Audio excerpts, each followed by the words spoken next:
Bismillahirrahmanirrahim. Assalamualaikum warahmatullahi wabarakatuh. Alhamdulillahirabbil alamin wa bihi nasta'inu ala umuri dunya waddin wa ala alihi wa sahbihi ajma'in. Amma ba'du. Perkenalkan, nama saya Herwina Damayanti dari kelas PAI 4D, akan membahas iman kepada qada dan qadar. Langsung saja, bahwasannya keimanan seorang mukmin yang benar harus mencakup 6 rukun. Nah, di sini saya akan membahas rukun iman yang terakhir, yaitu beriman terhadap qada dan qadar atau takdir Allah Subhanahu wa taala. Baik takdir yang baik maupun takdir yang buruk.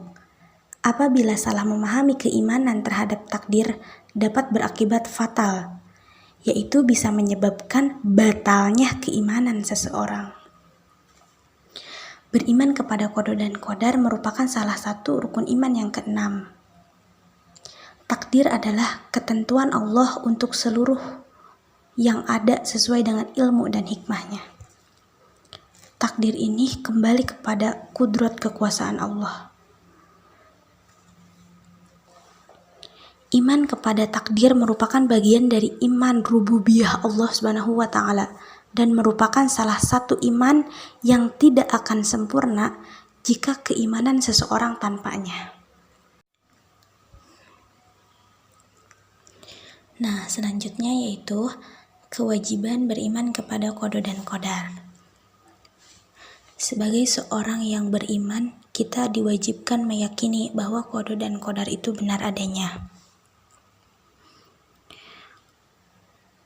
Nih, di sini ada hadis Rasulullah Shallallahu Alaihi Wasallam bersabda yang artinya, tidak beriman salah seorang dari kalian hingga ia beriman kepada qadar baik dan buruknya dari Allah, dan hingga yakin bahwa apa yang menimpanya tidak akan luput darinya, serta apa yang luput darinya tidak akan menimpanya. Hadis riwayat Tirmidzi.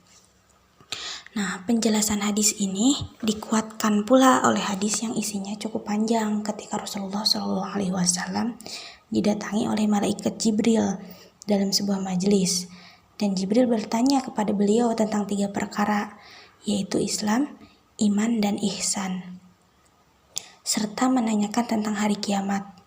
Saat Rasulullah SAW ditanya tentang iman, maka beliau menjawab, nah hadisnya yang ini, yang artinya, engkau beriman kepada Allah Subhanahu wa taala, malaikat-malaikatnya, kitab-kitabnya, rasul-rasulnya, dan hari akhir, dan engkau beriman kepada takdir yang baik maupun takdir yang buruk. Hadis riwayat Muslim. Setiap orang mukallaf wajib meyakini dan memastikan bahwa seluruh perbuatan, ucapan, dan gerakannya terjadi karena adanya kehendak, takdir, dan pengetahuan Allah Subhanahu wa taala. Perbuatan yang baik itu atas ridho Allah Subhanahu wa taala, dan yang jelek itu bukan karena ridhonya. Setiap orang memiliki kemauan untuk melakukan perbuatannya sesuai dengan kehendaknya. Ia akan mendapatkan pahala jika yang dilakukannya itu baik, dan akan mendapatkan siksa jika yang dilakukannya itu jelek. Dan sama sekali tidak memiliki alasan untuk melakukan yang jelek itu. Sesungguhnya Allah Subhanahu wa taala tidak akan berbuat aniaya kepada hambanya. Nah, selanjutnya pengertian atau definisi qada dan qadar. Qada menurut bahasa adalah hukum, ketetapan, kehendak, pemberitahuan, dan penciptaan. Menurut istilah Islam, qada adalah ketetapan Allah Subhanahu wa taala sejak zaman azali sesuai dengan iradahnya tentang segala sesuatu yang berkenaan dengan makhluk. Adapun qadar menurut bahasa adalah kepastian, peraturan, dan ukuran. Menurut istilah Islam, qadar adalah perwujudan atau kenyataan ketetapan Allah Subhanahu wa taala terhadap semua makhluk dalam kadar dan bentuk tertentu sesuai dengan ridhonya. Bisa saya simpulkan dari definisi qada dan qadar ini, berarti iman kepada qada dan qadar yaitu percaya dan yakin sepenuh hati bahwa ketentuan dan ketetapan kehidupan manusia di dunia telah ditetapkan Allah Subhanahu wa taala. Nah, akan tetapi sebagai seorang mukmin, kita diwajibkan untuk berusaha, ikhtiar, berdoa, serta bertawakal kepada Allah. Manusia tidak diperbolehkan hanya berpangku tangan, mengharapkan atau menunggu keputusan yang telah ditetapkan Allah tanpa berikhtiar. Akan tetapi, berhasil atau tidaknya usaha yang diupayakannya, itu semua akan ditangani oleh Allah Subhanahu wa taala. Kita sebagai manusia sama sekali tidak mengetahui rencana Allah, dan hal itu merupakan rahasia Allah Subhanahu wa taala. Selanjutnya yaitu macam-macam takdir. Yang pertama ada takdir mubram. Takdir mubram adalah ketentuan Allah Subhanahu wa taala yang pasti berlaku pada manusia dan tidak bisa diubah. Allah Subhanahu wa taala adalah zat yang maha kuasa menentukan apa yang akan terjadi atas manusia di dunia ini, baik itu ketentuan yang baik maupun yang buruk bagi manusia. Selanjutnya yaitu ada takdir mu'allaq. Takdir mu'allaq adalah ketentuan Allah Subhanahu wa taala yang dapat diubah dengan doa dan ikhtiar.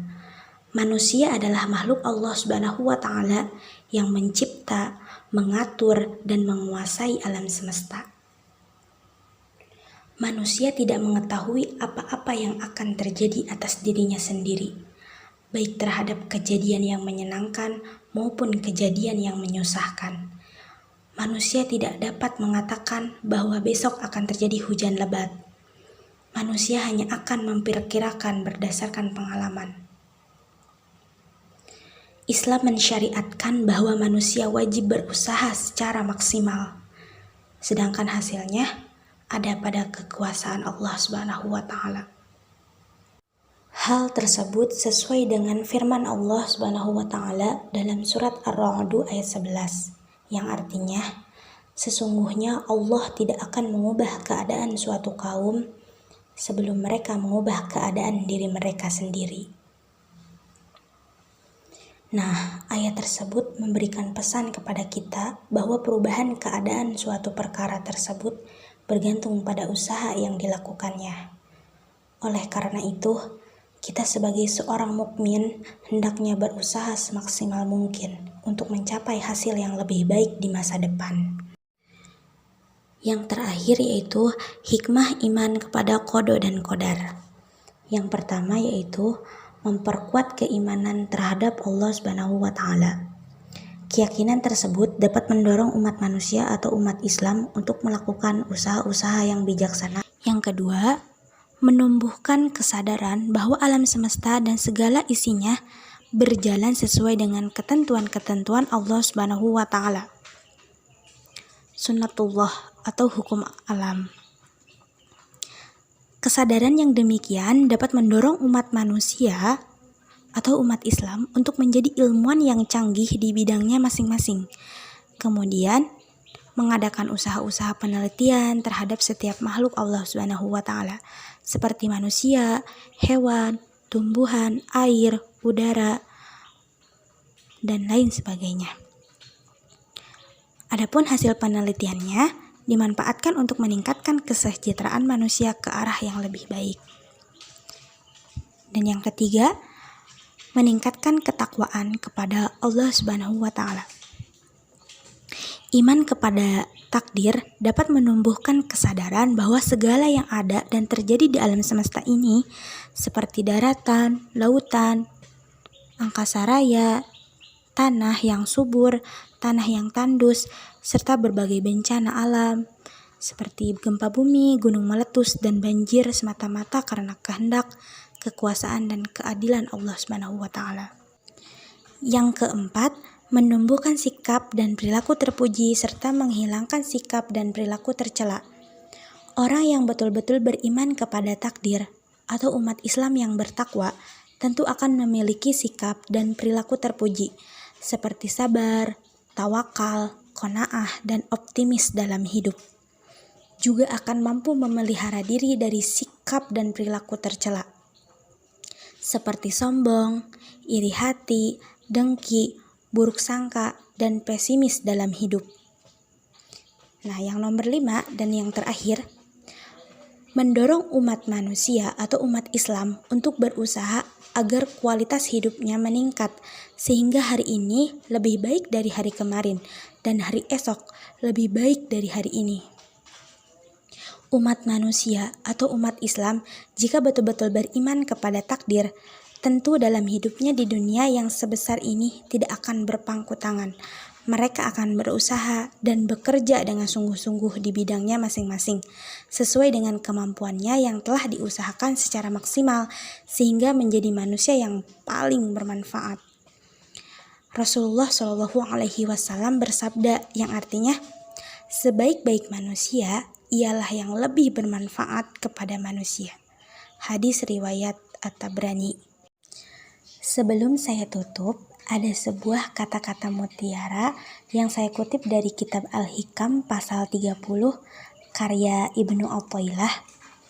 Tiada suatu napas terlepas daripadamu, melainkan di situ pula ada takdir Allah Subhanahu wa Ta'ala yang berlaku atas dirimu. Terima kasih. Wallahul muwaffiq ila aqwamit thoriq.